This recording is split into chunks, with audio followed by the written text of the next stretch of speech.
Hey, Kevin Lawrence here from Lawrence and Company Growth Advisors. And I'm here today and really looking forward to this conversation with one of my awesome colleagues, Tim Skocking.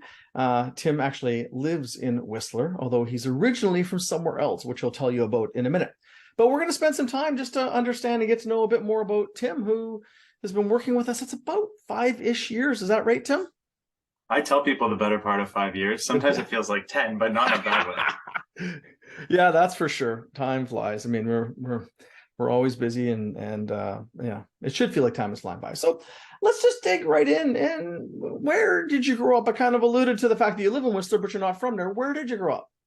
Yeah, I don't originally hail from the West Coast, though I would call it home now. I grew up in Ontario for the most part, moved around a bunch, ended up spending the better part of a year living in Europe as well. And then when I moved back to Ontario, I ended up getting poached by Lululemon, which is what brought me out to what I'll call home. Ah, Lulu brought you out west. Oh, by the way, where did you live in Europe for that year? So I was in France and the Netherlands were kind of the two places I called home base. So very different places, but it was amazing. Yeah. Yeah, I've obviously done lots of travel. Never lived outside of Vancouver as my primary residence. I think that'd be pretty cool. Awesome. So Lulu brought you out and got you out on the West Coast, which we're very grateful for. So, but before all that, you did some other stuff before you came out. So what was your first career? What did you do to get things started in your world? Well, it's funny you say that because when I think about career, I would say probably retail was that first career, but that was a long way away from my first job. Okay. And I joke with businesses that I had a misspent youth working for tons of different businesses in every industry and every role, everything from marketing for a restaurant group to HR for a sausage casing manufacturer to being really? Oh yeah, that was in the Netherlands. That was when I was living there. Wow. I supervised on the floor of the GM assembly plant.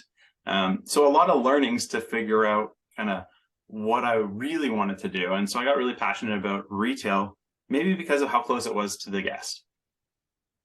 To the what? Sorry? To the guest. So as in the customer, the consumer. The customer, the consumer, the guest, the client. Right. Again, like maybe I'm just Lululemonized, and I always think about guests. And it's funny because then we've got clients. I have some clients who call them guests, and I'm like, oh, perfect. I don't even think about it. And then others, I use the word guest, and they're like, wait, what? And I was like, what are you talking? Right. Yeah. Because when you're working, supervising on a GM assembly line, you're real far from the guest. Like the guest isn't even and unless the guest was nuts and bolts and car parts, it's not. Yeah. Awesome. Yeah. Sometimes many of us need to find our way. And that's part of the career path I explained to my kids is finding your ways and trying different things. One CEO we worked with said, he was talking with his kids. It's like, generally your 20s are calibration times, figuring out what you like and what you don't. Try a bunch of stuff. And then in your 30s, usually you kind of find your path. You got it. Yeah. Awesome. Cool. So today, what excites you the most to get out of bed and get going and get into your day? So, I was thinking about these things a little bit, and it was almost two parts. My one side is maybe my heart, and my other side is my head. And maybe it marries up the two, but I'd say being better than when I went to bed is what excites me to get out of bed. I like that. And I have this wonderful small human, beautiful daughter. I knew you. And so when she's yelling "daddy, daddy, daddy," it makes you want to pop out. Hopefully it's not at some ungodly hour, but nevertheless, that also helps. I've got a pretty amazing family and support network as well. That's awesome. Well, you got your little human. How old is she at the time we're recording this? So at the time we're recording this, she's 20 months, just over 20 months. Yeah. And mine is going to be 20 years. And literally he's going to be 20 years in a couple of months. And the parenthood thing, we could talk about that forever, but it brings a lot of light to your life. I'm excited just able to book my one-on-one trips with each of my kids over the next couple of months. I like to do that annually. And it's so pumped. But you said something very interesting, and you alluded to, and that's something that relates to one of our core values, which is better next time, but is be better in the morning than when you went to bed. Can you explain your thinking behind that? So one of my values, and truthfully, it's one of the things that attracted me to Lawrence & Co. in the first place, is Kaizen. And if you're unfamiliar with it, again, I talked about automotive, so I came from this space, but it's this idea of continual improvement. And so it's less about some ways where you're trying to go and more about the journey there. So I don't necessarily need to come off my couch and run a marathon tomorrow. Like, I don't think that's realistic, but could I run a little bit further? Could I bike an extra kilometer? Yep. Can I be a slightly better father, a slightly better coach? And just that idea helps me get up because it's an opportunity. Yeah. And it's kind of an addictive opportunity just to constantly getting better. One of our clients calls it 1%. And he says, we just need to get 1% better every week or every month, and away we go. And it's rewarding. Cool. You got it. So talking about getting better, who has had the most influence on your leadership? Who has had the biggest imprint on how you lead and do what you do today? It may sound cliche, and I would still say my father. And part of that was instilling that sense of Kaizen, of doing your best. I remember growing up, and it didn't matter what I was doing. The question was always, whatever result I got, it's like, did you do your best? Like, and I could have gotten 100%. He'd still ask me, did you do your best? Could you have gotten the bonus question? It didn't. And if my answer was yes, and it could have been a 60, he was still okay with it. But it was just, did you do your best? Did you give your best effort? I love that. Yeah. And what was it about your father outside of that gave him a lot of influence on you? Obviously, he's your father, but aside from that, what else was it about who he was? Yeah, I mean, there's definitely, yeah. So there's a work ethic, and I balance that with, people who don't know this about me, my parents split up when I was quite young. I'm one of 4 from an original marriage, and I call it an addition. So I've got a bonus sister when my dad remarried. And so there's 5 of us. There's a lot of us. It's a big family. But my father had sole custody of 4 kids. And this is back in the early 90s, which was, it was a change. It was different. And he, he's quite successful in his own right. So busy as can be, and he still managed to make it all work. And I think I'm pretty lucky to say that I've got a phenomenal family, and proud of each and every one of my siblings as well. That's pretty cool. That's a great role model. Yeah. Yeah. There's the father side, and then there's the business side, and there's all these facets. And again, with that idea of just do your best. Yeah. And try to do your best on all the areas, not just work. Right. And that's perfect. Love it. So you ended up on this path, you did some time with, GM and some other places, and Lulu dragged you out west to get closer to the guest, as you call it. And then, what caused you to become an advisor and a coach like you are today? How the heck did that happen? Much to probably some people's chagrin, I would say there's a curious nature. So Kevin, you worked with me long enough to know that I love to ask questions. I love to challenge the status quo. Yeah. This is almost to a fault. And I marry that. And ironically, I think you guys have called me this before, where I'm almost like a Labrador. I want to help. I want to be around people. Yep. And so I honestly couldn't think of a better career. I couldn't think of a better job. I absolutely love my life. I get to help my clients. I get to ask some powerful questions and see them, kind of get over hurdles or remove barriers that may or may not be real. Yeah, it's pretty rewarding, hey? You get to work with real smart people and help them improve their thinking and their execution and what they're doing, and watch them grow personally and watch the businesses grow. Yeah, I love my life. My hope is that I can help other people have that same sort of reaction where you're like, oh, what do you do? And they're like, oh, I work in logistics. And you're like, really? Like, what do you want to do? What did you want to be when you grow up? Right. And I might ask a 60-year-old that, and they're like, what? I'm like, well, what did you want to be when you grew up? And they're like, oh, I wanted to be, an actor. Oh, okay, great. Where's your stage? Yeah, I like that. Yeah, and the thing is, it's not so much what you're doing; it's that you really enjoy what you're doing. You find purpose in your work, and you find joy in your work, and that's easier said than done. And like you, I'm so grateful to have found the right path for me. It took me a long time, and once I found it, was like, this is it. It's very rewarding. Cool. So, how do you describe the work you do and why you do it? Like, we get a kid. Well, how do you describe what you do? And people have a hard time. Oh, you're a coach, you're an advisor, you're a facilitator. Yeah. How do you describe it? It probably builds off that last question of, a little bit around my sweet spot, but I would say it's tapping into potential and maybe seeing it where people may not. So, we talked about real or perceived barriers. Sometimes people make mountains out of molehills, and it's just about changing their perspective, getting them to zoom out and realize, oh, actually, wait, I was just standing way too close to it. Yeah. Or I can go around it, or maybe it doesn't even exist. So there's this piece about tapping into potential that I would say it's, really the work is in doing that. It's pushing a little bit. Yeah, I like that. It's interesting. And, zooming out is a phrase that I use quite a bit as well, but it's wonderful. When I was in a coaching session with a client the other day and we're talking about something and they're going, well, let me just zoom out for a second. And then they're like, well, wait a second. Now that I zoom out, and they did it themselves because they had built that muscle, and it's fun when you watch them do it on their own. Yeah.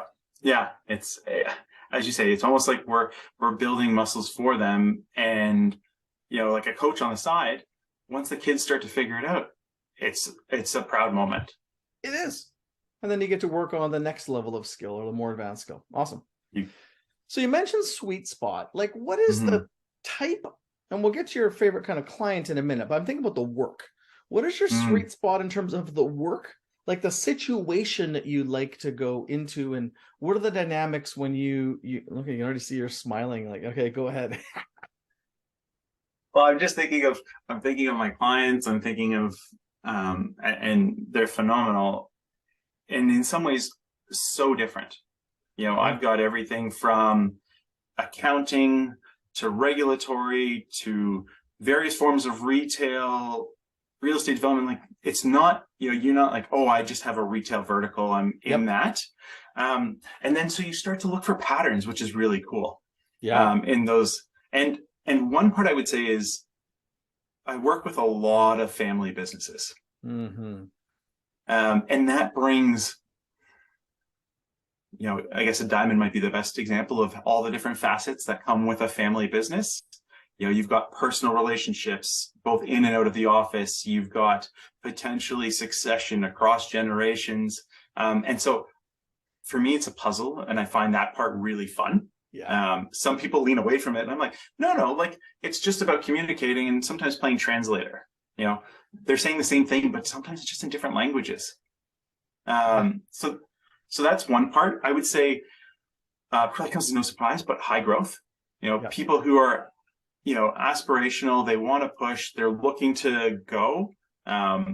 Those businesses I really love. And sometimes you might say it skews towards, say, tech and there is some natural piece there around the agility required. Yeah.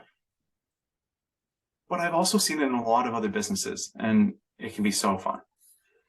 Yeah, I love what you're saying with that. And by the way, we're not going to name names, but one of your clients, a family business, has been in the family for over 100 years, right? That's it's multi-generational family business with a family leader a family member still at the helm. Yeah, how cool is that? That is spectacularly cool. Yeah, you've got a couple of those as well, Kevin. A bunch of I was just had a call from a family business in another part of the world that contacted me to chat with them last week, and it's third generation wanting to continue to expand globally. And it's, as soon as I heard third generation, I'm like, okay, I'm in. Yeah, I'm happy to help. Let me find a way. Yeah, and not complacent, which is what I love about our clients. Yes, right. They're not. Awesome. They don't want to satisfy. They're not satisfied with status quo or. Yeah, and they want to build enduring companies that last a long time for the next generation or generations. I've got a meeting later today. With another family business that I'm going to go and one of my clients catch up with, and I just it's second generation laying foundation for third. It's fun. Awesome. So cool. We talked about that direction. What about the kind of client? What's true about the almost like if we look at that leader of the business, the CEO, the entrepreneur, whatever it happens to be, the board, what's true about who they are and the kind of client that you thrive with? So the two words that come to mind are hungry and hustle. And humble. So you could, again, depending on which one you want to take, you could go with hustle or hungry. There's a lot of pictures online where you see hustle and humble. I like that. Right? Yeah, you see hustle and humble as kind of like the two words, but I almost use the word hungry instead of hustle, because I don't necessarily see our clients as hustling, and sometimes that comes with a negative A negative connotation, connotation, yes. right? So I switch it to hungry, right? Yep. And it's this idea of they're hungry, they want, they're interested, they're driven, they're ready to go. And then the humble side is they're the first to admit they're wrong. Yeah. They are always learning, right? If you say you're a master, well, on the one hand, I love the idea of mastery. On the other hand, it means I'm still not learning, like I'm not learning. Right. Yeah. If you think you've arrived, you're generally in trouble. Yeah. Because you think, yes, exactly. I love that. Yeah, that's a humility is a common thread with the people. And I even have some tests I do when I'm talking to an entrepreneur to make or a CEO to make sure that they are humble. Because if they're not, first of all, usually they're not coachable. And two, it's not fun for us. Yeah, exactly. So those are my two, I'd say my kind of those are my non-negotiables. It's that hungry, humble person. Yep. They're my favorite to work with. Yeah. They're a dream. And it's not easy. I was chatting with my wife. She's like, well, isn't that easy? I said, no. If they are hungry, it is the furthest thing from easy, because they are always wanting what's next. They're pushing me to make sure I'm at the top of my game so they can be at theirs. Yeah, I explained it to somebody else. It's almost like learning to, work with a bunch of lions in a cage. You're not necessarily taming them, but you got to find a way to work with them because they're so hungry and motivated to make things happen. And you got to keep them focused in the right direction and doing the right things. But it's not necessarily easy, but it sure is rewarding. Cool. Yeah. So tools, let's talk about tools. We're a lot about tools and simple tools to help people to get great results. What is the most powerful tool you use with clients, or at least recently use with clients? Single most powerful tool? Well, my first instinct was our version of the one-page plan. And the reason I say that is I like it's built off that baseline, but for us, we've incorporated other frameworks, other models. And I don't want to say it was a trick question, but on further reflection, I actually would say it's the question. And literally the best tool I have is a question. Say more about that. The one-page plan is a critical tool. We use it with almost all of our clients, but say more about the powerful tool being a question. I'd love to hear about that. Yeah, we do. I mean, you think about it, everybody's got an opinion, everybody's got advice, and it's really easy to get it. Yep. You could go on Google. I could find advice in 30 seconds. I could go ask the person at the supermarket for some advice. I'm sure they'd be happy to offer it. You'd be surprised how quickly you can get it. And it's not always great. Yeah, it's true. But you think about the question, and somebody asking you a powerful question, it's building that muscle we talked about earlier. It's helping them go forward. So that's why I was like, I don't know if this is a trick question, but I'm going to go with the answer is actually the question. The question is probably the tool I use day in, day out. And it's, kind of the one I go to by default in our tool belt. Love it. Just making a note. That's great. And you're right.